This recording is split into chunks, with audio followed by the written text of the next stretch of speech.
Hi guys, Raindale here, and I just took Nasha to level 120.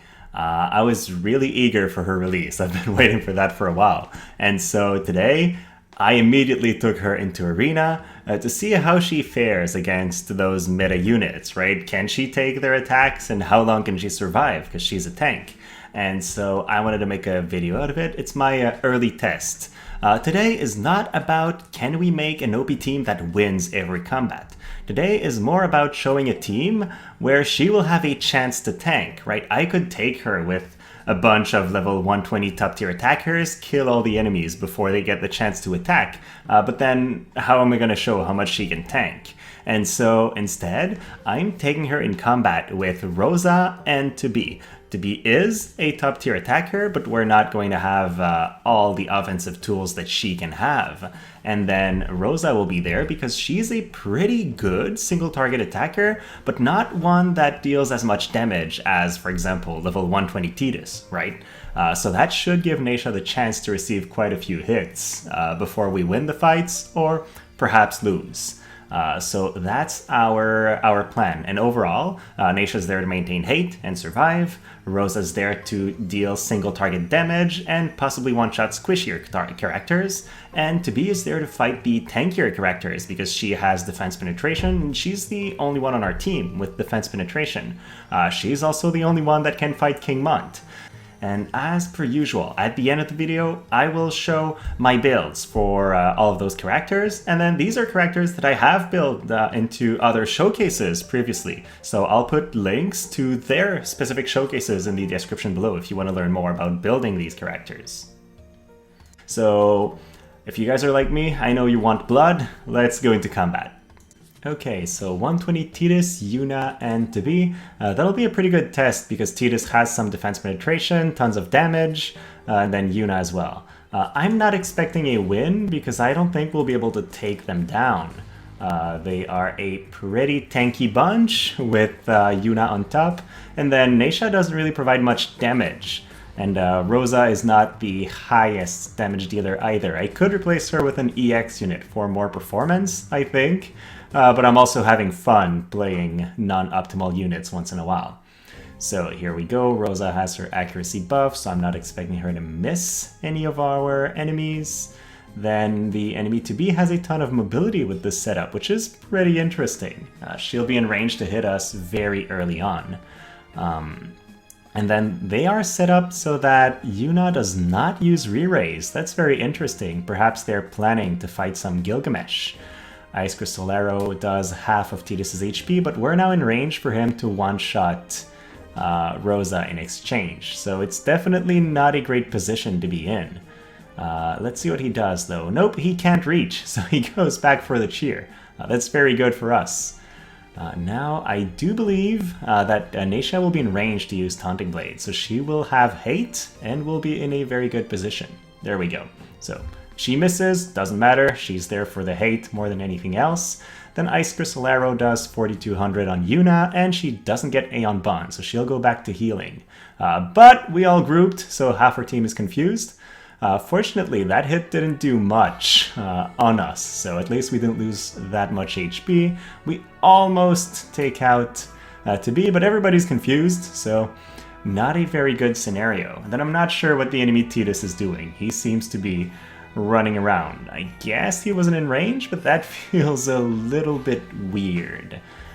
Haste Ga, alright, let's see. I want to see his damage. So, alright, let's go. Quick hit. 1100, not a lot of damage. And then Confused Rosa misses Tidus, which is very unfortunate. 300 on Nasha, she's still there tanking pretty well. At that point, the enemy Yuna will probably heal. We miss, that's very unfortunate. But Nasha manages to take her out, so that is good. At that point, yeah, we're probably going to win this fight. I don't foresee the enemy Tidus being able to do enough damage to Nasha at any point. Blitzice will go through her barrier though, so that's a good point for him. But she's still alive. But then we're confused again. Feels like Rosa is confused quite frequently in these videos. So Yuna has some HP now, but it's Tobi's turn, so Yuna doesn't have any HP anymore. She actually goes down. Then Tidus is slowed, but it doesn't really matter. He's fast enough, so he can go again. And wow, almost 4,000, but that was on top of his chain. So he had a 5-hit water/chain on Nasha for that.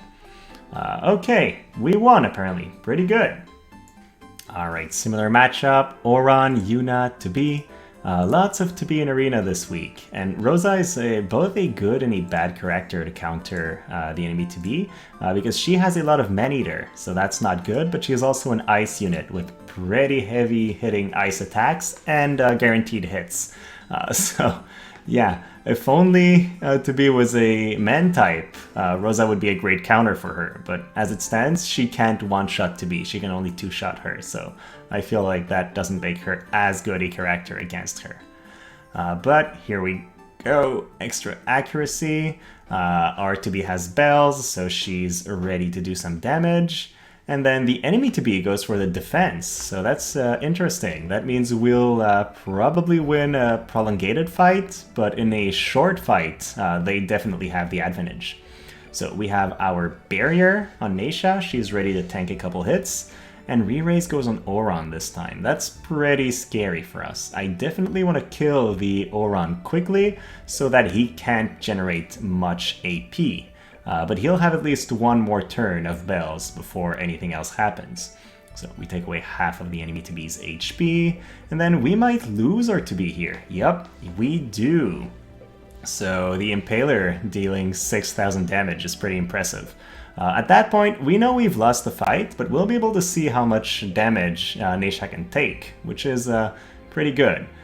Almost a one-shot from Rosa. She's a pretty impressive character overall. And then 5,000 from Nasha on top. Wow, I'm impressed by the damage they've dealt this time around. That was really good. So he's back, and then Shockwave deals nothing to Nasha. Perfect. They will be able to heal back up. Oh wow, that's the barrier break attack. That did a lot more than I would have loved to see. Curetta on Tobi, so she's back to full HP, and then Rosa will probably finish off Auron. No, she goes for the limit break for a little bit of healing. I'm not sure if I should turn that off or not. It doesn't feel like it will provide much value in our team, especially since Nasha has such a low faith. So yeah, probably should turn that off. Here we have more armor, perfect, and then no, she's still gonna be healing. I want to see Yuna's attacks, magic attacks on Nasha, but so far it's been hard to get her to attack because she's always in healing mode. So we've taken out Auron, Nasha, basic attack, but now she'll have enough AP on her next turn to use another Taunting Blade, so that's pretty good. Only 1,800 from the enemy. Oh, that's full life? No, raise! So one of the Yunas that have not turned off raise. Definitely should turn that off. It doesn't really provide much. Nasha keeps fighting. She's an invincible warrior right now, tanking that many attacks from Tobi. Then Taunting Blade misses again. So definitely she has the accuracy of an MR unit, and that shows in this performance here. So we'll probably lose the fight just because our Tobi lost the 1v1 early on, and there's no real way for us to take out the enemy Tobi.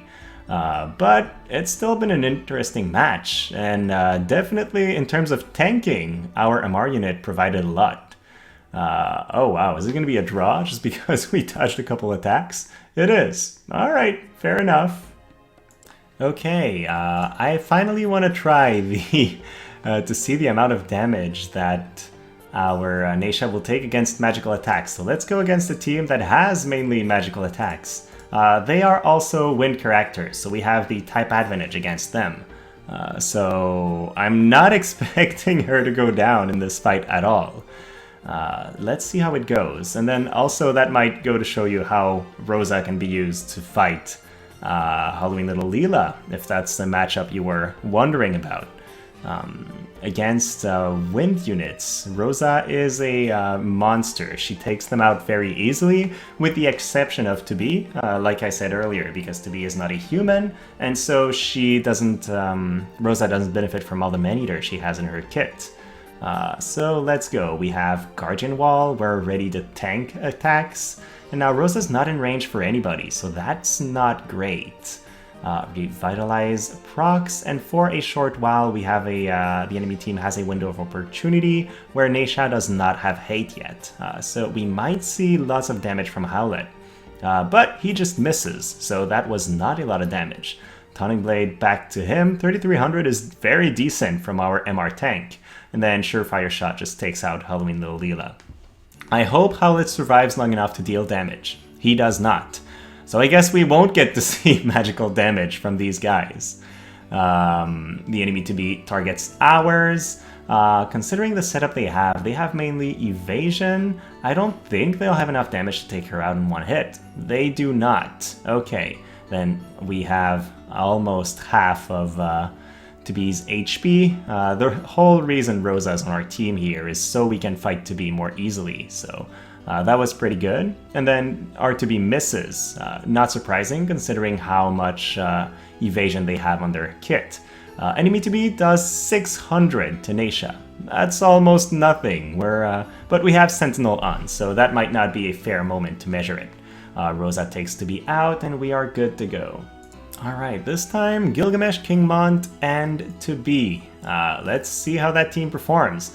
We have yet to see a King Mont that was not 120. Actually, not sure what I'm saying. But yeah, I want to see that fight just because there's a multi-element enemy team, so we don't have element advantage against everybody. We actually have one weakness, one advantage, so might be interesting. So we have our usual start. The enemy Gilgamesh will move forward, probably use this barrier, then armor deployment. I wonder if it's Time Mage Gilgamesh or if he's set to be a bruiser. And they use the Keen Blade combo, very interesting. Okay, he is set as bruiser Gilgamesh. So he has his barrier, we have our barrier, and Nasha's in front, so she's gonna take this hit. 1700, pretty impressive. That's quite a bit of damage, and then, wow, the enemy team does a lot of damage to us. But we are all still alive, so let's see if we can kill King Mont. Does not seem so. That guy is pretty tanky. And now, we still don't have hate, and they're going again, so that's pretty impressive. Fortunately for us, he was confused, so he did not use a Kotetsu right there. Now we have hate on Nasha, so she's going to be the target of King Mont, who keeps hitting her for 2000 damage. Now that King Mont has his vision card, so he has defense penetration. I think that's the main reason why he's hitting us that hard. So after a couple hits, Nasha finally goes down. That's probably the time I've seen her go down the quicker among all those fights. She usually tanks quite a bit, but those guys had a lot of damage to deal to us. So now what's gonna happen? Well, we are almost taking King Mont out, and there Gilgamesh does that for us. He's very nice. So now we do take a little bit of HP off Gilgamesh, but he has his barriers. He also has a ton of AP, so let's see what he does. He gets an unlucky miss with Excalibur Vorpal. The reflexes definitely in our favor here, so we end up winning somehow. Alright, so in case you're curious, this is the setup that we've been using. So Rosa, in order to deal that much damage, had the benefit of the Frederica's Dream card, Deep Love, which gives her some more Man-Eater, and then Blessing of Ice, which increases her Ice Crystal Arrow to deal more damage. So she's pretty fast at 93 agility, and only has 800 attack, but still she hits people for 4,000 to 5,000 regularly. So that is pretty impressive. Abilities on off, well, she has her Limit Break off at the end, and then basically Pray off, Pure Pray off, Holy on, and then these abilities are on, and she has Subjob, White Mage of Baron, but you haven't really seen her use those abilities. So that's it for her. We have Nasha at an impressive 8400 HP, 800 attack as well, but as you've seen, it doesn't do much because she doesn't have any defense penetration or any way, really, to deal significant damage to those enemies. In terms of abilities on off, I'll quickly go over them. You can copy it if you'd like. I did turn off Immortal Spirit because she only had time for one buff before the enemy team would face her, and I figured that she gained more tankiness from Guardian Wall than she did from Immortal Spirit, so that's why I did that change. Then, aside from that, she has decent resistances, neutral against magic, and that's it. And finally, to be, that's my typical build. You've probably seen it in a couple videos, so here are the stats quickly. And then all her abilities, I believe, are on in this setup, aside from armor deployment, because if I had that on, she would not use spells or group with Nasha. So that's it for the team. Alright, that went better than I thought. For a team using Rosa, who's definitely not top tier anymore, and then an MR tank, we performed surprisingly well. I thought the fights would be tougher. Obviously, we can't necessarily build like the top tier all 120 teams, but hey, it was pretty good. And I feel like if I went all in on a team that was dedicated for winning, Nasha would have her role there and make it work. So tune in for that for a future video. For now though, thank you so much for watching. If you've enjoyed it, please like and subscribe. And then, thank you so much. Have a great rest of your day.